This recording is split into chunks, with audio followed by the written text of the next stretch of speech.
के गर्दैछ स्थानीय सरकार अर्घाखाँची.com को अभियान कार्यक्रम इन्टरनेटको माध्यमबाट विश्वभरबाट हेरिरहनु भएका सम्पूर्ण दर्शकवृन्दमा म सन्तोष केसीको हार्दिक नमस्कार टक्राउन चाहन्छु।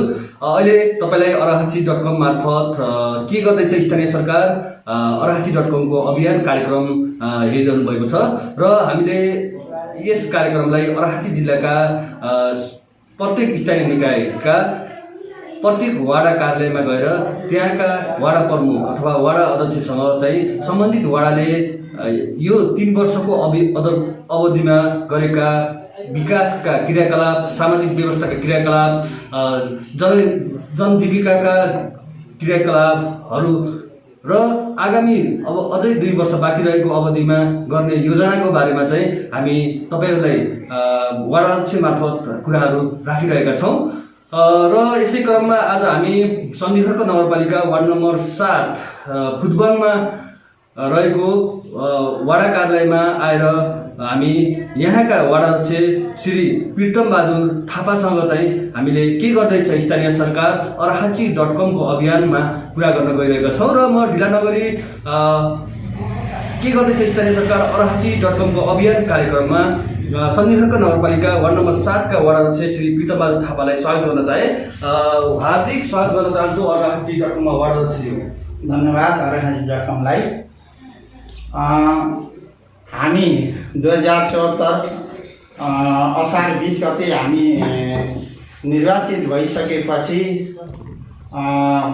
हाम्रो वार्डमा भएका समस्याहरूलाई केलाउँदै टोलमा गई हामीहरू योजना सङ्कलन गरी आवश्यक योजनाहरूलाई प्राथमिकताका साथ अगाडि बढाइरहेका छौँ। सीमित साधन र स्रोतको बावजुद इच्छा आकाङ्क्षा जनताहरूको चाहना बढी भए तापनि हामीले यातायातको विषयमा, खानेपानी, स्वास्थ्य, शिक्षा र पर्यटनको विषयमा र कृषि र जनचेतनामूलक र लक्षित वर्गका कार्यक्रमहरू गर्दै आइरहेका छौँ।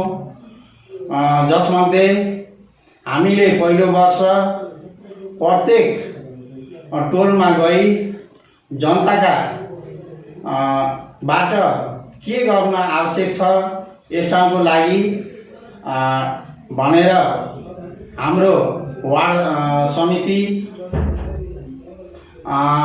लगायत र वार्ड कार्यालयबाट एकजना प्रतिनिधि गरी हामी टोलमा गएका थियौँ र त्यहाँबाट आएका योजनाहरूलाई पहिलो वर्षमा हामी प्राथमिकरण गरेर 40-45 वटा योजनाहरू कार्यान्वयन भएका थिए र बढी सनपा 7 मा सुरुको वर्षमा धेरै जनताहरूको आकाङ्क्षा बाटो विस्तार गर्ने क्रम थियो। त्यसपछि विद्यालय र खानेपानीका कुराहरू थिए र कृषिका कुराहरू पनि थिए।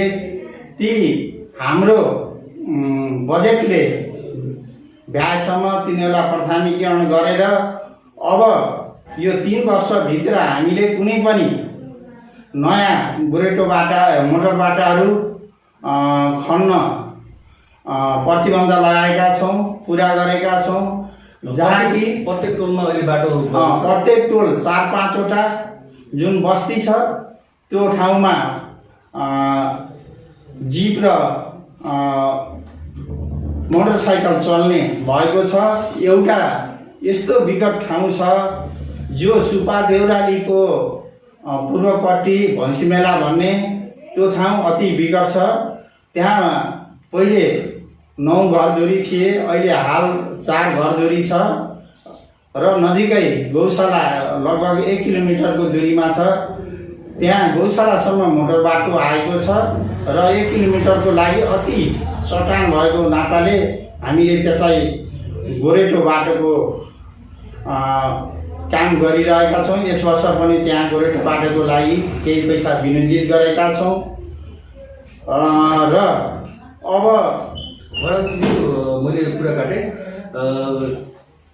तपाईँले वाडामा बाटोको कुरा गर्दा गर्दै एउटा सामरिक महत्त्व बोकेको बाटो जुन चाहिँ खाची खोलादेखि खुर्दाङसम्मको बाटोको बजेट चाहिँ फ्रिज भएको भन्ने जनगुनासो छ कि वाडाले त्यो काम गर्न सकेन भन्ने पनि आरोप लागेको छ। के भन्नुहुन्छ तपाईँले? त्यसो होइन, वास्तवमा हामीले कार्यान्वयन गर्दै जाँदा हामीले सन्धिखर्क नगरपालिका भित्र 5 लाख भित्रका वार्डबाट हामीले काम गर्ने भनेका छौँ। 5 लाखदेखि माथिका बाटाहरू चाहिँ टेन्डर प्रक्रियाबाट चाहिँ अगाडि बढाउने भनेका थियौँ। यस वर्ष चैत 11 गतेदेखि कोभिड-19 को प्रभावले गर्दाखेरि जुन सङ्घ र प्रदेशबाट आउने बजेट नआएर नगरपालिकाबाट जुन हाम्रो सनपा 7 को मेरुदण्डै र पर्यटकीय बाटो पनि र एउटा छोटो छरितो बाटो पनि जहाँ कि सुपा देउराली मन्दिरदेखि नरपानी गुम्ती हुँदै आउँदाखेरि सन्धिखर्क 20 किलोमिटर पर्छ भने त्यो बाटो चाहिँ करिब 14.5 किलोमिटर पर्छ।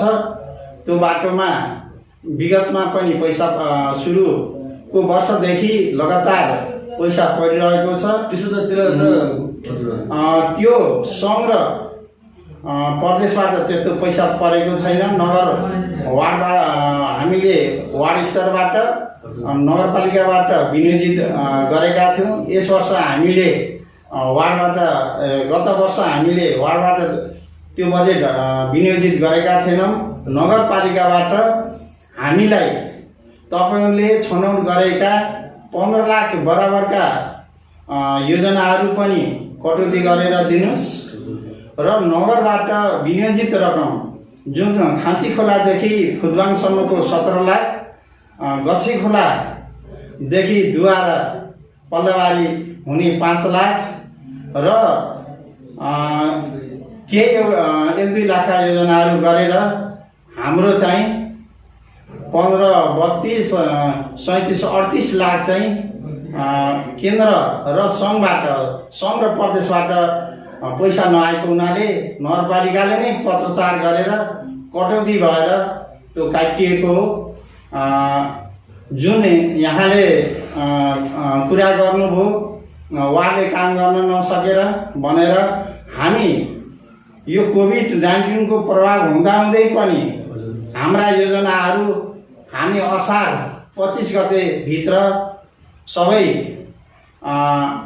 प्रस्तुत गरेका छौँ र बजेट को केन्द्रबाट र सङ्घबाट जुन आउने बजेट हो त्यो कमीले गर्दाखेरि त्यसो भएको हो। हामीले वार्डबाट काम गर्न नसकेर काम भएको होइन। के अरे यो चाहिँ बाटो महत्त्वपूर्ण बाटो हो कि नै खाँचीको लागि? यो वार्ड नम्बर 7 र अथवा यो चाहिँ एउटा वैकल्पिक मार्गको रूपमा नै जुन यो सन्धिखर्क गोर्सीको वैकल्पिक मार्गको रूपमा नै स्थापित हुन सक्छ र खाँचीको चाहिँ एउटा पर्यटकीय सम्भावना बोकेको ठाउँ हो। त्यसको लागि पनि एउटा महत्त्वपूर्ण बाटो हो कि नै? यसलाई चाहिँ सङ्घ अथवा प्रदेशले हिजो नआएको भयो भने अब आउनुपर्छ कि नै बजेट? तपाईँको के छ धारणा? हामीले प्रदेश र सङ्घमा डिपिआर गरेर माग गरेका छौँ। हजुर। सङ्घ र प्रदेशले अहिलेसम्म यसमा चाहिँ ध्यान दिएको छैन।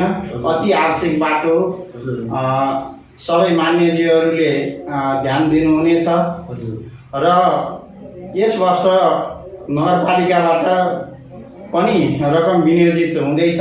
गत हामीले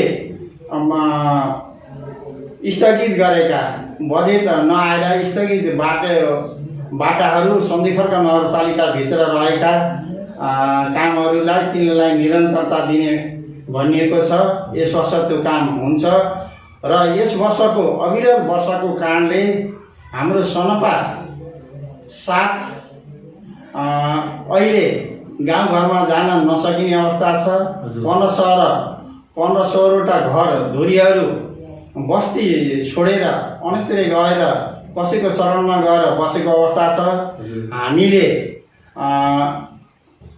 नगर जिल्ला प्रशासन प्रहरी र वार्ड मिलेर हामीले प्रहरी मुजुल्का स्थलगत मुजुल्का बनाएर हामीले त्यसको व्यवस्थापनको लागि पहल गर्दैछौँ। कुन ठाउँमा?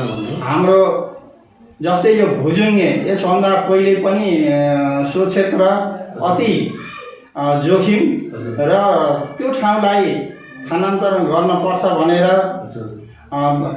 धेरै पहिलेदेखि कुरा उठिरहेको, त्यहाँको स्थानीयहरूले अन्यत्र गएर बस्न नचाहेको र सरकारले पनि यथोचित व्यवस्था गर्न नसकेको र अहिले गएर त्यहाँ 3-4वटा घरहरू, एक घर त त्यहाँ घरै बस्नुहुन्न, अहिले फुदबाङ आएर बसिसक्नु भएको छ। 3-4वटा घरहरू बस्नै नमिल्ने छन्, जहाँ कि 60देखि 65 घर छन्, माथिदेखि सड्केको अवस्था छ।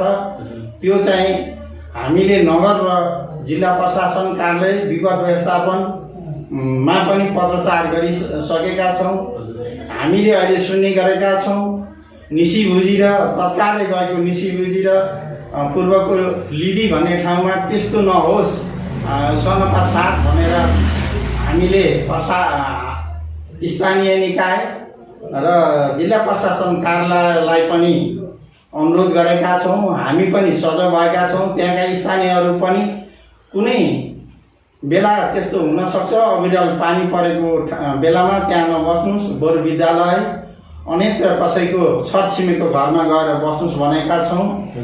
र हामीले काम गर्दै गर्दा जुन सुपा देउराली प्रसिद्ध हाम्रो पश्चिम 5 नम्बर प्रदेशको एउटा ऐतिहासिक र भक्तजनहरूको भिडभाड हुने ठाउँ हो, जहाँ बन्जिङ पुल निर्माण भइरहेको छ र सुपा देउराली क्षेत्र वरपर विकास निर्माणका ससाना वार्ड स्तरबाट हुने, नगर स्तरबाट हुने कामहरू भइरहेका छन् र भूगर्भ खानी तथा खानी विभागबाट हामीले रिक्वेस्ट गरेर जुन सनपा 7 भित्र एउटा 3 पानी क्षेत्र भन्ने 3 हेक्टर 3.5 हेक्टरको ठाउँमा चुन्डुङ्गा उत्खनन भइरहेको छ। त्यहाँ चाहिँ खानी विभागबाट 1 करोड रुपियाँ परेर हाम्रो 600 मिटर चाहिँ खाँची खोलादेखि माथि चौरसम्म अहिले चाहिँ कटिङ भइरहेको छ, वालहरू लगाएको छ, होम पाइपहरू राखेको छ र खाँची मैदानसम्म अहिले बाटो राम्रै छ र बिचको भाग फुदबाङदेखि किटिनीसम्मदेखि माथि एउटा बिच 7-8 किलोमिटरको भाग हाम्रो चाहिँ क्षतिग्रस्त छ। अब चाहिँ मौसम सुधार भयो भने भोलि पर्सिबाट नै ओभरसियरहरू गत वर्ष हामी चाहिँ ओभरसियरहरू नपाएर, टेक्निसियनहरू नपाएर हामीले केही समस्या झेल्नु परेको थियो।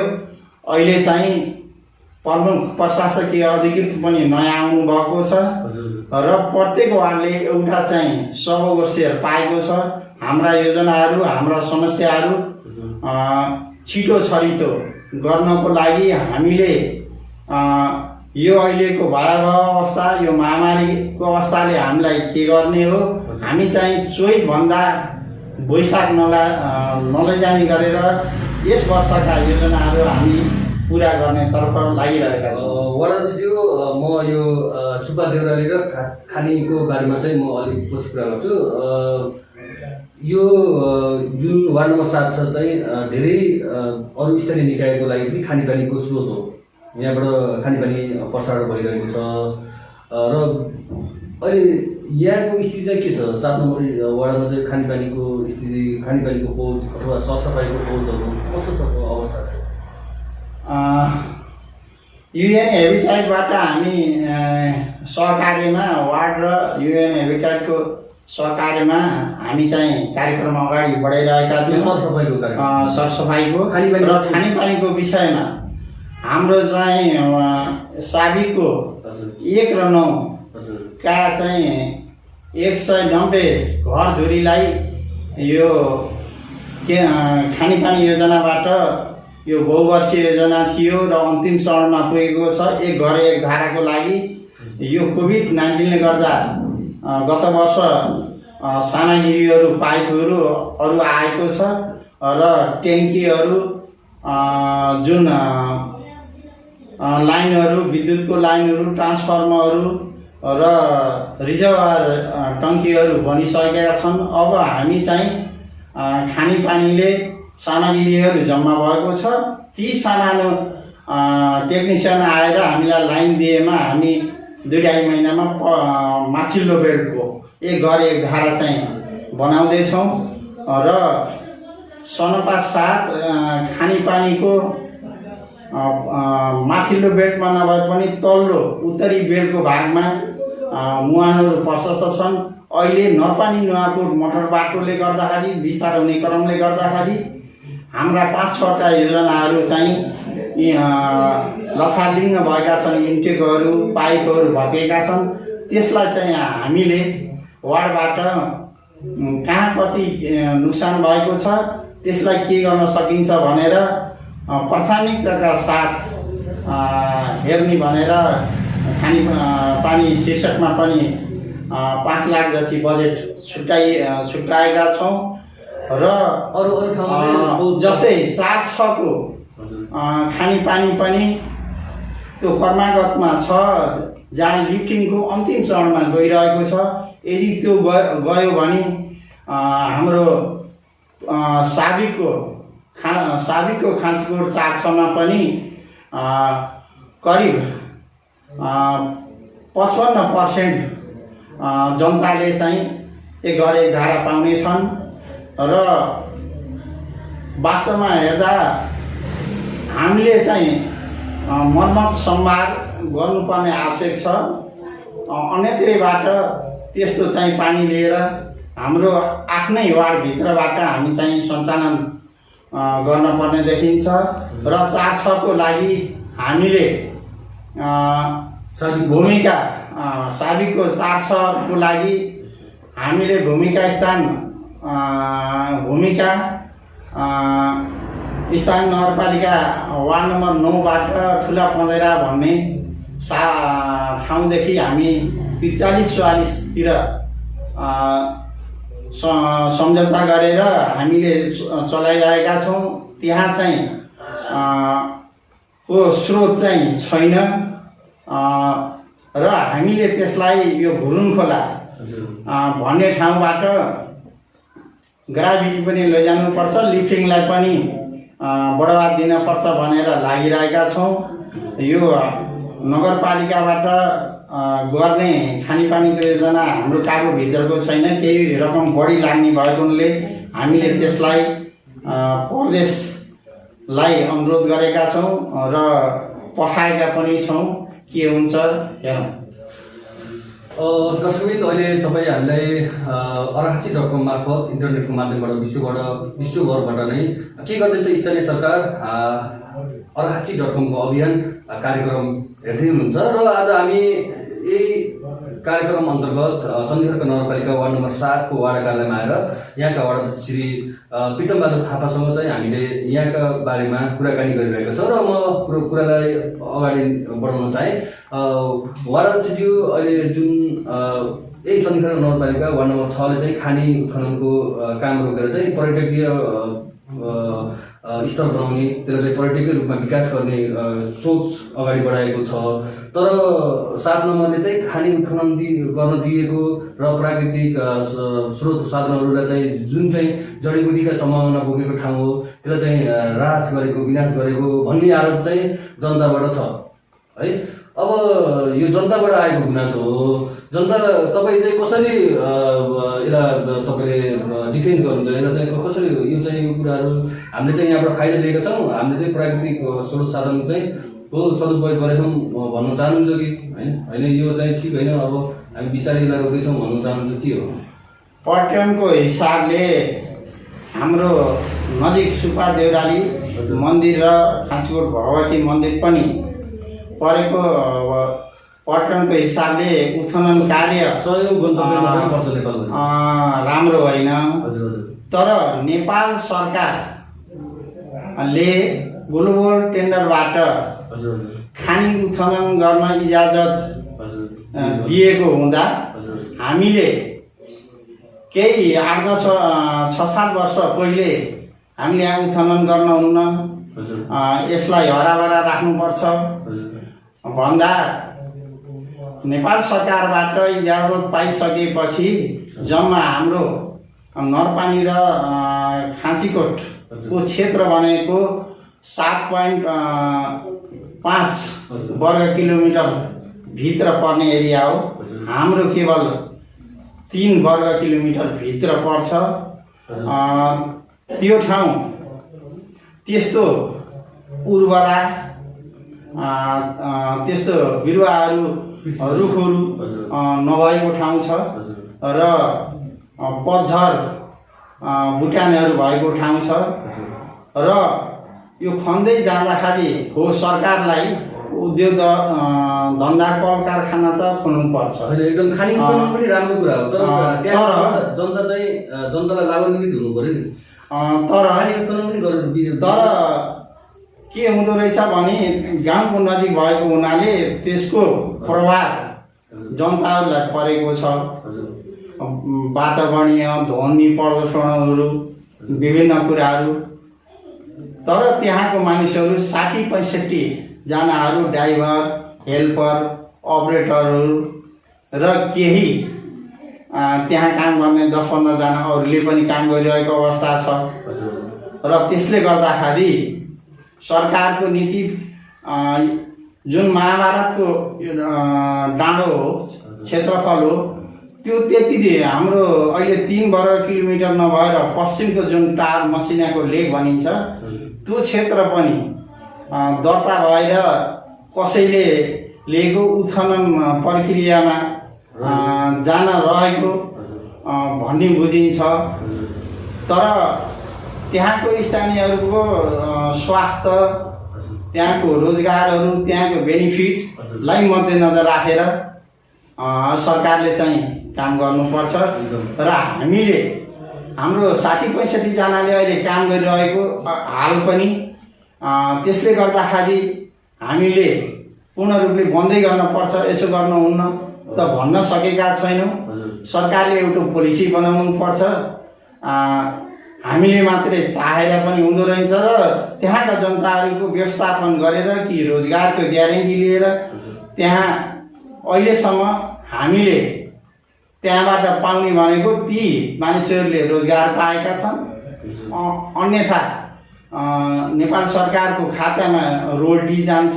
हामीले त्यस्तो कुनै पनि निकायले अहिलेसम्म केही ल्याएको छैन र विगतको वर्षमा 5 लाख नगरपालिकामा आएको भन्ने सुनिन्थ्यो। यसभन्दा पहिले जीविस छँदा बरु 60-65 लाखमा टेन्डर हुने प्रक्रिया थियो। त्यो प्रक्रिया अहिले भएको छैन। हामीले सोद्धाखेरि जुन उद्योगपतिहरूबाट के कुरा आउँछ भने हामीले अहिलेसम्म 1.5 करोड वनलाई, खानीलाई, विभिन्न प्रदेशलाई, विभिन्न क्षेत्रहरूलाई दिएका छौँ भन्ने कुराहरू सुन्नमा आएको छ र हामीलाई स्थानीय तहलाई यो हो भनेर त्यहाँका प्रभावितलाई यो भन्ने अहिलेसम्म कुनै पनि त्यस्तो छैन।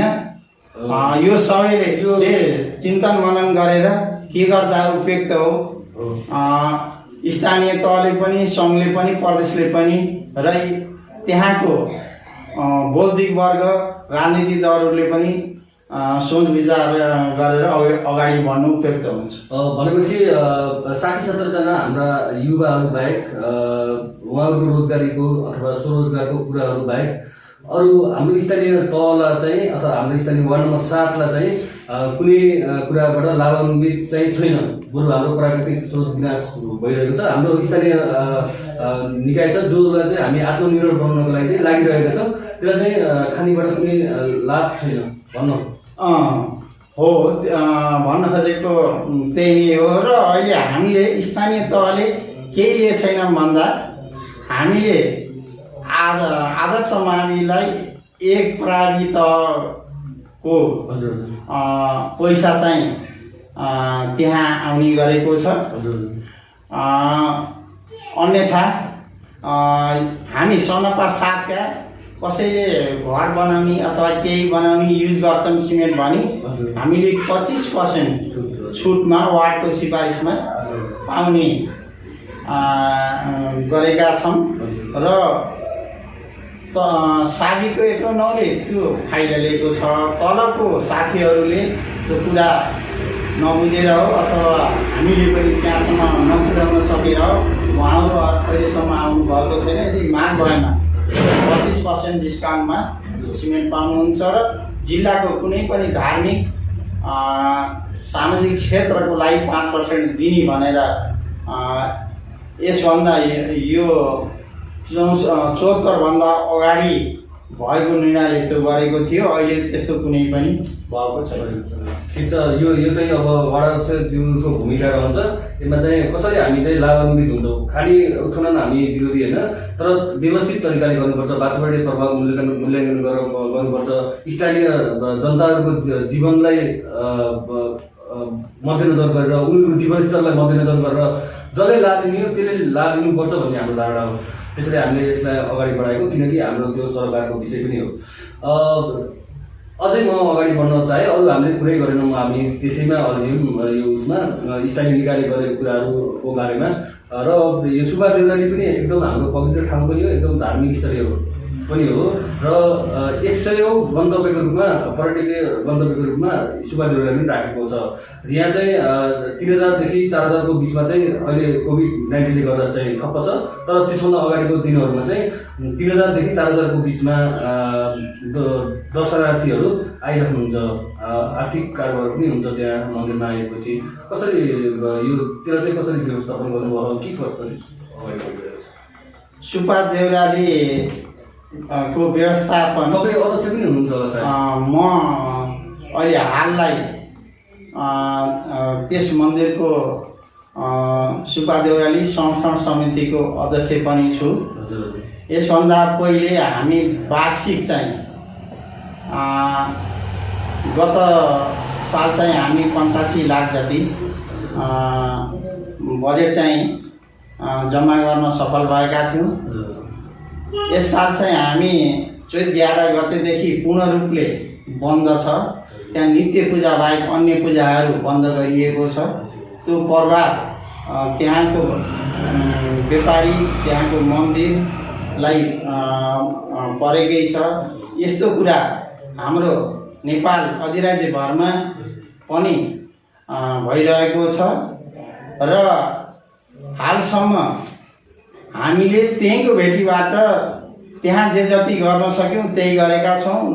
नगरपालिकाबाट एउटा पार्किङ चाहिँ खनिएको छ। अरू चाहिँ सङ्घबाट यो बन्जिङ पुलको बन्जिङ जम्पिङ पुल बनिरहेको छ र अन्यत्रबाट त्यस्तो कुनै पनि बजेट आएको छैन। अहिले हामीले एउटा कन्सल्टेन्सीलाई डिपिआर गर्न 12 लाखमा डिपिआर गर्न दिएका छौँ। त्यो चाहिँ तयारी छ। यो कोभिड-19 को उसले गर्दाखेरि हामीले त्यसलाई पूर्णता दिन सकेका छैनौँ। त्यसलाई नगरपालिका र जिल्लाभित्र लिएर सबै सरकारवाला पक्षलाई राखेर त्यसलाई फाइनल गर्ने अन्तिम तयारीमा पुगेका छौँ। र सुब्बा देउराली एउटा 100 गन्तव्य स्थानमध्ये एक स्थान हो। अहिले पनि हामीलाई दिनमा 5-7 वटा फोनहरू आइरहेका छन्। त्यहाँको व्यवस्था के छ, हामीले के गर्न पाउँछौँ, हामीले भनेका छौँ अहिले लकडाउन छ, अहिले कोभिड-19 को देशव्यापी प्रभाव छ, नित्य पूजा बाहेक अरू पूजा हुन्न। यदि लकडाउन खुलेको बेलामा तपाईँ आउनुभयो भने बाहिरबाट दर्शन गरेर जान सक्नुहुन्छ। हामी तपाईँलाई अन्य चाहिँ त्यहाँ गएर हामी कुनै पनि सेवा सुविधा दिन सक्दैनौँ भनेर खानखानी गरेर रहेका छौँ। ट्रस्टको कोही पैसाहरू छ नि, ट्रस्टको आर्थिक कारोबार हुन्छ नि, त्यो चाहिँ कता कता युज पनि भइरहेको छ नि स्कुलहरू। त्यस विषयमा सुपा देउरालीको शीतगङ्गा 2 र सनपा 7 2040 सालदेखि संयुक्त मिलेर विधान दर्ता गराएर सञ्चालन गरिएको थियो र त्यहाँको किम्वदन्ती अनुसार खनाल थर शीतगङ्गा 2 केही बाट पूजा हुने गरेको छ र जुन शिवालय मन्दिरमा घिमिरेहरूबाट पनि पूजा हुन्छ। त्यसले गर्दा हामीले 6 महिना जस्तै वैशाख एउटा नगरपालिकाको पर्व भने वार्ड शीतगङ्गा 2 को पर्व भने सन्धिखर्क नगरपालिकाको 7 को वैशाख शीतगङ्गाको पर्व जेठ हाम्रो असार शीतगङ्गाको। यसरी आलो पालो गरेर हामी चाहिँ त्यहाँको व्यवस्थापक, चौकीदार, त्यहाँको सरसफाइ, पुजेरहरूको व्यवस्थापन गरेका थियौँ र त्यही अनुसारको रकम जम्मा भएको कुल रकमको 50% सुपा देउराली संरक्षण समितिको नाममा राख्ने, 50% रकम चाहिँ तत्त शीतगङ्गा 2 सनपा 7 मा आर्थिक उपसमिति भन्ने छ, उहाँले ब्याङ्किङ हप्तामा 2 दिन 3 दिन गरेर ब्याङ्कमा जम्मा गरेर राख्ने गरेका छौँ र वर्षमा चाहिँ त्यसको चाहिँ लेखा अडिट पनि हुन्छ र अब हामी चाहिँ यही असोज मसान्तभित्र तयार गरेर रिन्यु पनि गर्नुपर्ने हुन्छ र अहिले हालै यो कोभिडले गर्दाखेरि हामी अलिकति खुम्चेका छौँ। शीतगङ्गा नगरपालिकाको मेयर उपमेयर, सन्धिखर्कको मेयर उपमेयर र हामी सुपा देउराली संरक्षण समितिका पदाधिकारी बसेर अब यसलाई जुन अवस्थामा हामीले चलाइरहेका छौँ अब नगरपालिकाले पनि ओनरसिप लिने गरेर यसलाई अगाडि बढाउनु पर्छ, सबैले अपनत्व लिनुपर्छ भनेर हामी लागिरहेको अवस्था थियो। 2-3 पटकसम्म हामीले मिटिङ गरेर अब कसरी जाने भनेर मसौदा पनि गर्न लागिरहेका थियौँ। त्यसलाई पूर्णता दिन सकेका छैन यो कोभिड-19 को कारणले गर्दाखेरि र सन्धिखर्क नगरपालिकाले त्यहाँको जुन खाँचीको सनपा 7 भित्र आउने रकमको 10% रकम चाहिँ हाम्रो साधारण सभाले पास गरेर हामीले चाहिँ नगरमा जम्मा गर्ने भन्ने निर्णय पनि गरेका छौँ। यस वर्षदेखि हेरौँ, अहिले त बन्दाबन्दी छ, के हुन्छ हामी त्यो जम्मा गर्छौँ। स्कुल पनि सञ्चालन गर्छ, यसबाट स्कुलहरू सञ्चालन भइरहेका छन्। आदर्श मावि, शान्ति निमावि र अन्यत्र आधारभूत विद्यालयहरूमा पनि समस्या परेका ठाउँमा हामीले पैसा दिने गरेका छौँ। कुनै भवितव्य भयो, दीर्घरोगीहरू भए भने पनि तिनीहरूलाई पनि केही राहत दिने गरेका छौँ। हाम्रो निश्चित यो शीर्षकमा यति खर्च गर्ने र यतिसम्म दिन पाउने भन्ने प्रावधान छ। त्यसैको सीमा रहेर हामी चाहिँ अगाडि बढिरहेका छौँ। अब मैले अर्को पनि यस्तै जनगुनासो जोड्न चाहेँ। वाडा अध्यक्षज्यू सुब्बा देउराली ट्रस्ट कोषको पनि अध्यक्ष रे, अनि वाडा पनि अध्यक्ष रे, अनि त्यसपछि कता कुनै स्कुलको व्यवस्थापन समितिको पनि अध्यक्ष हुनुहुन्छ भन्ने कुराहरू सुनियो। अध्यक्षज्यूलाई चाहिँ अध्यक्ष गर्ने लालायत हुनुहुन्छ क्या, उहाँले छोड्नु न, अरू पनि रिसाइरहनु, अरूलाई काम दिनु न भन्ने जनगुनासोको आधारमा सुने के हो कुरा? अब यसलाई कसरी व्यवस्थापन गर्नुहुन्छ? यो त गुनासो आयो त, अब तपाईँले आएको कुरा सुन्नु पऱ्यो होइन? धन्यवाद, राम्रो कुरा सुन्नु हो। म जीवनको जुन चाहिँ बाल्यकालदेखि विद्यालयमा जाने गरेँ। 2031 सालमा मैले एसएलसी दिएँ। तत्पश्चात मैले चाहिँ कुनै पनि जागिर नोकरी केही गरेन, समाज सेवा नै गर्दै आएँ। म चाहिँ 39 सालमा त्यति बेलाको व्यवस्थामा वडा अध्यक्ष भएँ, 44 मा उपप्रधान पञ्च भएँ, 48 मा उपाध्यक्ष भएर अध्यक्षज्यू चाहिँ जिल्लामा क्षेत्रमा जानुभयो र म काबा 5 वर्ष चलाएँ र 54 मा म अध्यक्षको दावेदार थिएँ। थोरै मतले 33 मतले पराजित भएँ र अहिले चाहिँ जनताको चाहना अनुसार 74 मा चाहिँ उठेँ 20 वर्षपछि। र उति बेलाको अवस्था र अहिलेको अवस्था तीनवटा सरकारका अनुभवहरू सँगाल्दै गएँ कि जनताले के चाहेका रहेछन् भनेर मेरो पनि इच्छा जाग्यो र जनताले चाहिँ भोट दिनुभयो र जनताले भनेका कुराहरू सर्वसुलभ छरितो गर्ने कार्यतर्फ लागिरहेको छु।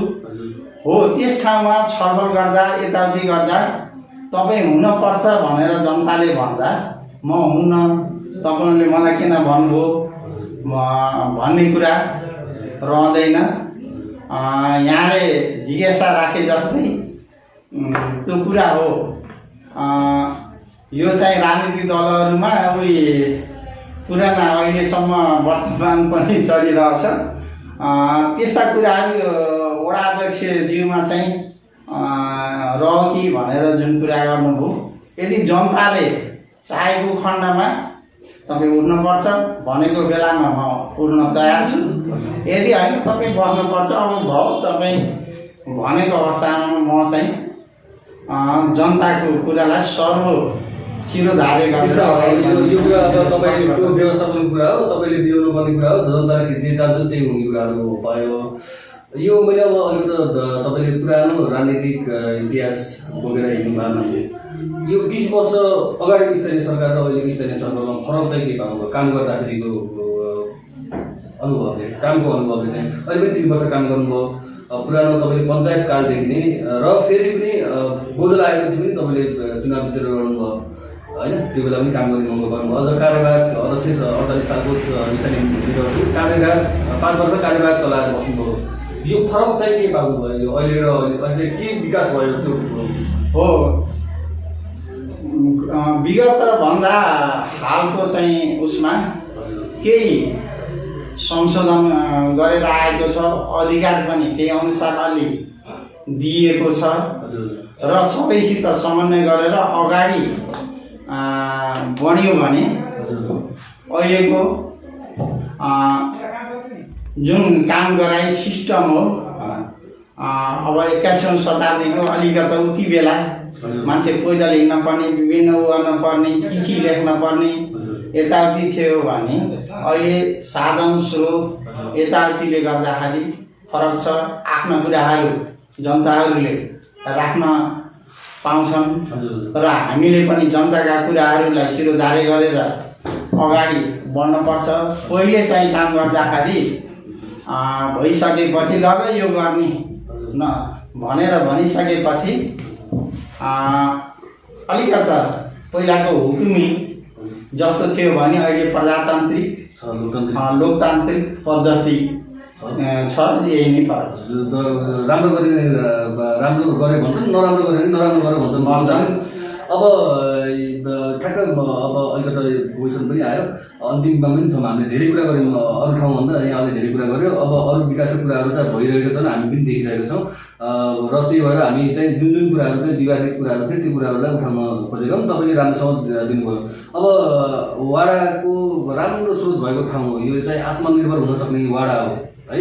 वार्ड नम्बर 7 भनेको आत्मनिर्भर हुन सक्ने सबै कुराले भरपूर छौँ हामी। सुब्बा देउराली नै हाम्रो के अरे शिरमा हुनुहुन्छ भन्नुभयो होइन यो वाडा। अब वार्ड कार्यालय बनिसक्यो, यहाँ त वाडाको चाहिँ जग्गाकै विवाद छ भन्ने कुरा पनि छ। तपाईँले मिलाउन सक्नु भएन अरे भन्ने कुरा हो। जग्गाको विवाद छैन। हजुर, यहाँ बनाउने भन्ने त यहाँ सर्वसम्मत हुन्छ। हजुर, हामीले सुरुको वर्ष गरेनौँ, दोस्रो वर्षमा एउटा वार्ड कार्यालय 10 नम्बरको बनायौँ। गतको उसमा हामी 4वटा वार्ड कार्यालयहरू चाहिँ बनाउने भनेर काम अगाडि बढिरहेको छ। अहिले कार्य पनि सञ्चालन भइरहेको छ। यस वर्ष चाहिँ हामीले बनाउने भनेकोमा अहिले चाहिँ त्यस्तो बजेट नभएको नाताले हामी चाहिँ त्यतिकै अरूमा त बनाइरहनु होइन, अन्त त्यस्तो छैन। हाम्रो सधैँ खर्च नगरपालिकाभित्र गतका 4वटा वार्ड बाहेक अरू चाहिँ अहिले यस वर्षलाई कुनै पनि वार्डमा नयाँ त्यस्तो छैन। बनाउने भन्ने कहाँ छ? बनाउने भन्ने हाम्रो चाहिँ साबिकको वार्ड नम्बर 5 फुदबाङ डिडाँडा, जुन ठाउँ डिडाँडा हाम्रो पुरानो गाविस पनि 11 आना जग्गा भएको ठाउँ पनि त्यहाँ एकजना कमल आचार्यज्यूले 4.5 पनि जग्गा दिन्छु भनेर प्रतिबद्धता जारी गरेको अवस्था। दोस्रो हाम्रो फुदबाङ वार्डको हिसाबले पुच्छारमा भए पनि यातायातको दृष्टिकोणले सुगम भएको भौगोलिक सुगमता फुदबाङ, जहाँ त्यहाँका स्थानीय बुद्धिजीवी व्यापारीहरू क्लब मिलेर किनेको 27 लाखको जग्गा, 2.5 रोपनी जग्गा हामीलाई दिइरहनु भएको छ। र हामीले के भनेका छौँ र मैले पनि आफ्नो तर्फबाट के भनेको छु भने यदि बजेट विनियोजित गर्नुभन्दा पहिले हामीले यसलाई निम्ताउनुपर्छ, निचे ठाउँ तोक्नुपर्छ। जनताहरू, राजनीतिक दलहरू, बुद्धिजीवीहरू सबैलाई राखेर जहाँ उपयुक्त हुन्छ त्यो ठाउँलाई हामीले किटान गर्ने। त्यो ठाउँ भनेको फुदबाङ र डिडाँडा भनेको लगभग 1 किलोमिटरको डिस्टेन्स हो। डिडाँडा एउटा अहिले चाहिँ बाटो पनि अवरुद्ध छ यो बर्सातको कारणले गर्दाखेरि। फुदबाङ भनेको यो 24 घण्टा यातायात विभिन्न दृष्टिकोणले सहुलियत छ। त्यो कुरा हामीले जनतालाई भन्यो। जनता र राजनीतिक दलहरू, बुद्धिजीवीहरूबाट जे कुरा आउँछ त्यसलाई वार्डको कुनै हस्तक्षेप छैन। हामी वार्ड प्रतिनिधिहरूले पनि जनताले भनेको कुरा मान्ने हो, किनभने उहाँहरूले हामीलाई यो स्थानमा पुर्याउनु भयो भने उहाँहरूले भनेको चाहना विपरीत हामीले काम गर्ने होइन। त्यही कुरा हो, हाम्रो कुनै विवाद छैन। हामी बस्यौँ भने यो मिल्छ। मैले राजनीतिक दलहरूलाई राखेर योजना सङ्कलन गर्ने बेलामा पनि तपाईँहरूले चाहिँ तयारी अवस्थामा रहनुहोस्, कहाँ राख्ने के राख्ने छलफल चलाउनुहोस् र कुनै दिन हामी मिटिङ राख्छौँ र अन्तिम रूप दिनपर्छ। यसलाई विवादरहित बनाउनुपर्छ। अनेक वार्डको जस्तो हामी विवादित हुनुहुन्न भनेर भनिरहेको अवस्था। हस् त, धन्यवाद। तपाईँकै कार्यकालमा चाहिँ खाँचीकोटको साबिकको खाँचीकोट गाविस अहिले चन्द्रखण्ड नगरपालिका वार्ड नम्बर 7 का बासिन्दाहरू चाहिँ विकासबाट लाभान्वित हो, उनीहरूको जीवनस्तर सुध्रियोस्, उनीहरूका घरका खानाहरू खाइयोस् र सबैको घरमा बाटो पुगोस्, शिक्षा, स्वास्थ्य सम्पूर्ण कुराबाट भरिपूर्ण हुनु। तपाईँले नै त्यो तपाईँको कार्यकालमा अझै 2 वर्षको कार्यकालमा त्यो तपाईँले गर्नुहुनेछ भन्ने हाम्रो अपेक्षा छ र शुभकामना पनि दिन चाहन्छु। र हामीसित अर्घाँची.com जोडिनु भएकोमा हार्दिक धन्यवाद पनि दिन चाहन्छु। र अन्त्यमा तपाईँलाई केही लागेको कुराहरू चाहिँ अब म यस्तो गर्दैछु, यो कुराहरू तपाईँ आम जनताहरू फेरि पनि सपोर्टको लागि एउटा माग छ नि, आफूले मैले चाहिँ यो गर्दैछु, तपाईँहरूको बिस्तारै बिस्तारै हुने कुरा हो भनेर तपाईँले भन्न चाहनुहुन्छ भने अन्त्यमा भन्नुहोस्। धन्यवाद अर्घाँची.comलाई। हामीले आगामी वर्ष यहाँ चाहिँ कोभिड-19ले गर्दाखेरि भारत र तेस्रो देशबाट खचाखच युवाहरू आउनुभएको छ। उहाँहरू चाहिँ बेरोजगार हुनुहुन्छ र यहाँ आएर पनि हामी 60-65वटा समूहहरू, कृषि समूहहरू, पशु समूहहरू, विभिन्न उद्योगदत्ताहरू घरेलु गराइरहेका छौँ। उहाँहरूलाई कसरी यहाँ व्यवस्थापन गर्न सकिन्छ, अब चाहिँ दोस्रो तेस्रो देश गएर चाहिँ जुन किसिमको आर्थिक उपार्जन गर्न सक्नुहुन्थ्यो त्यो गर्ने अवस्था छैन। अब यहाँ बसेर उहाँहरूलाई कसरी दिलाउन सकिन्छ भन्ने कुरामा हामी चिन्तित छौँ र यो सालको जुन वर्षाको कारणले गर्दाखेरि बिग्रेका बाटाहरू अब हामी चाहिँ समय यस्तै मौसम यस्तै सुधारिँदै गयो भने 1 महिनाभित्र सुधार्छौँ। खानेपानीहरू अवरोध भएका ठाउँमा पुर्याउँछौँ र जुन अधुरा कामहरू छन् यसलाई पुरा गर्छौँ। म चुनावको बेला पनि हाम्रा उम्मेदवारहरू साथीहरूले कसैले वाइफाई फ्री गरिदिन्छन्, कसैले लाल पूर्जाको तिरो तिरिदिन्छन् भन्नुभएको थियो। मैले यहाँहरूले गरेका प्रतिबद्धता, यहाँहरूले चाहेका काम बाहेक केही गर्न सक्दिनँ र बजेटको सीमामा रहेर कानुनको परिधिभित्र रहेर म भ्रष्टाचार गर्दिनँ, भ्रष्टाचार गर्न पनि दिन्न भन्ने मेरो चाहना हो। त्यही अनुसार अगाडि बढिरहेको छु। विद्यालयहरू पनि पुनः बनिरहेका छन्, अरू कार्यहरू पनि भइरहेका छन्। सबै जनतासित होस्टेमा हैसियत गरेर अगाडि बढ्ने अटुट गर्छु। यो कोभिड-19 को जुन महामारी छ समुदायमा पनि फैलियो भन्ने जुन कुरा छ, यसमा सबै सचेत हौँ, दूरी कायम राखौँ, आवश्यक काम बाहिर चाहिँ नहिँडौँ भन्दै म जुन मलाई चाहिँ वार्डमा आएर अर्खाँची.com-ले जुन प्रश्नावली गर्नुभयो, यस्ता प्रश्नहरू निरन्तर आगामी दिनहरूमा पनि गर्नुहुनेछ र यसरी यो चाहिँ बेलामा आएर सोध्नु भएकोमा अर्खाँची.com-लाई मैले धन्यवाद दिन चाहन्छु र हाम्रो अर्खाँची र देश विदेशमा बस्ने सबै दाजुभाइ दिदी बहिनीहरूको सुस्वास्थ्य र स्वास्थ्य लाभको कामना गर्न चाहन्छु। धन्यवाद। अहिले आज के गर्दैछ स्थानीय सरकार अर्खाँची.com को अभियान कार्यक्रम अन्तर्गत सङ्घीय नगरपालिका वार्ड नम्बर 7 का वडा अध्यक्ष श्री प्रितमबहादुर थापा हामीसँग हुनुहुन्थ्यो र हामीले यहाँको जुन अर्खाँची जिल्ला सङ्घीय नगरपालिका वार्ड नम्बर 7 मा भएको विभिन्न समस्याहरू, विभिन्न जनगुनासाहरू मार्फत चाहिँ तपाईहरूलाई वार्ड अध्यक्षका भनाइहरू राख्न सफल भएको जस्तो लागेको छ र तपाईहरूलाई कुनै प्रतिक्रिया भए कृपया हामीलाई कमेन्ट गर्नुहोला र हामी के गर्दैछ स्थानीय सरकार अर्खाँची.com को अभियान कार्यक्रम लिएर अर्खाँची जिल्लाभरका स्थानीय निकाय को वाडा कार्यालयहरूमा जसलाई हामी जनताको श्रमिकको सरकार, हामीले जसलाई चाहिँ आम जनताले वाडावासीले चाहिँ प्रधानमन्त्रीको रूपमा लिनुहुन्छ, उहाँको अफिसमा कार्यालयमा गएर तपाईहरुका समस्याहरू, तपाईका वाडाका जल्दाबल्दा समस्याहरूको बारेमा प्रश्न सोधेर वाडा अध्यक्ष मार्फत चाहिँ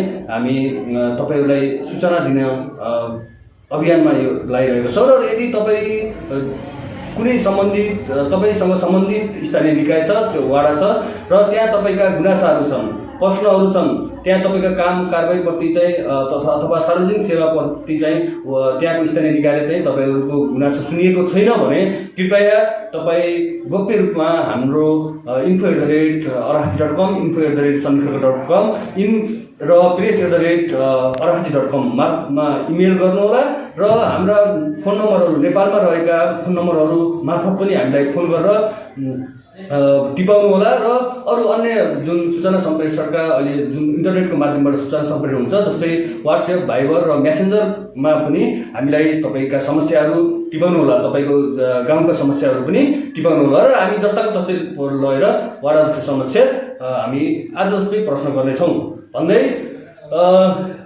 हाम्रो कार्यक्रमलाई यति बेर हेरिदिनु भएकोमा र हामीसँग कुरा गरिदिनु भएको सन्धिखर्क नगरपालिका वार्ड नम्बर 7 का वार्ड अध्यक्ष श्री प्रितमबहादुर थापालाई पनि धन्यवाद ज्ञापन गर्दै म सञ्चालक सन्तोष केसी बिदा हुन चाहन्छु। हस्त नमस्कार।